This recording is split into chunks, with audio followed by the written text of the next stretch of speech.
Det lignede ikke rigtig en våbenhvile derfra, hvor vi stod og kiggede over mod Gaza. Tværtimod.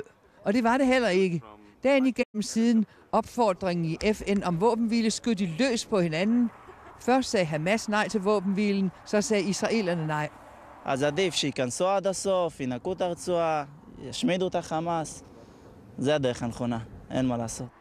I Israel langs grænsen til Gaza er der opstået en makaber form for turisme. It bombs that and not the helicopter. Fra bakketoppene følger israelerne med i bombardementerne af Gaza og indtager deres medbragte mad i frokostpausen samtidig. We want to see it in our own eyes, not from television point of view. They chose Hamas to rule them. It's their fault. They got it to where it is now, not us. But don't you think it'll get worse by bombing them? No, I think that's the only solution.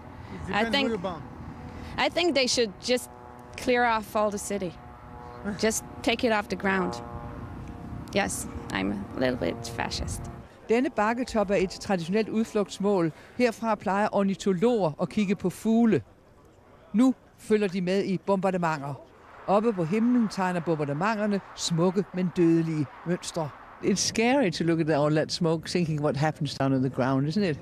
It's very scary. It's also scary to look on the other side and see it. Men blandt krigsturisterne fandt vi også folk, der inderligt ønsker en snarlig våbenhvile. Det skal bare ikke være nu, for fjenden er endnu ikke slagen. מתישהו אנחנו נגיע להידברות, אבל קודם כל צריך את הזעזוע, שזה די יעיר אותם, ואולי ככה הם יתאפסו, ואז יהיה עם מי לדבר.